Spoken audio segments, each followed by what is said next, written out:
Përshëndetje, pavarësisht se nuk është thënë haptas, por tani kemi një përplasje midis Erion Veliajt edhe Partisë Socialiste Edi Ramës me Reni Sidoni. Erion Veliaj ka kundërshtuar në gjykatën kushtetuese vendimin për shpalljen e vendit vakant për kryetar bashkie të Tiranës. Ndërkohë, qeveria i shkruan Komisionit Qendror të Zgjedhjeve për shpalljen e vakancës në Bashkinë e Tiranës. Kjo natyrisht që është një shpallje lufte midis të dyja palëve, ndoshta jo një lufte nxehtë me deklarata, me botime në shtyp, por gjithsesi është një luftë e cila zhvillohet në fushën e ligjit, në fushën ligjore, ku do kemi përplasje midis KQZ-s dhe vendimeve të gjykatës kushtetuese. Ajo që duhet thënë në këtë rast është që Rama e ka ignoruar komplet çdo veprim të Veliajt, ndërsa Veliaj me sa duket deri në momentin e fundit ka pritur një reagim, një indulgjencë nga ana e Ramës, gjë e cila nuk ka ardhur. Natyrisht që kjo tregon një konflikt të hapur midis të dy palëve, një konflikt i cili nuk është bërë asnjëherë publik dhe për të cilin neve na mbetet që të hamendësojmë cila do jenë zhvillimet e mëtejshme të kësaj përplasje, e vështirë të thuhet.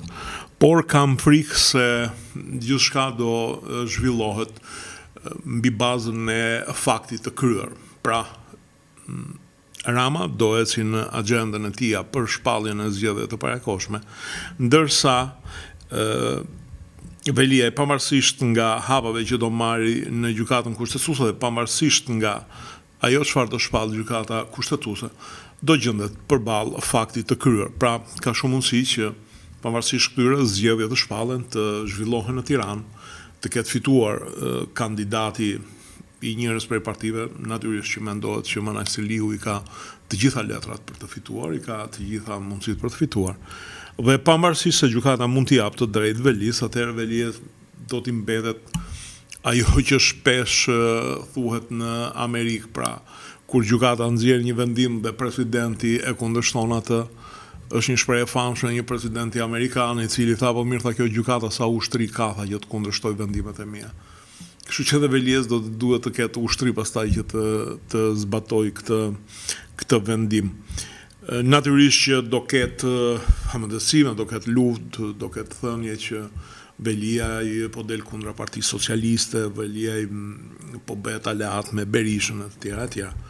Në fakt, në realitet, kjo është dy duar për një kokë. Veliaj thjesht po lufton që të dalin nga burgu, po përdor të gjitha armët që mos mbetet në burg, sepse nëse i bie dhe kjo armë, e cila në një farë mënyrë është armë ligjore, por edhe politike, Veliaj është thjesht një njeri i akuzuar për shpërdorim fondesh publike.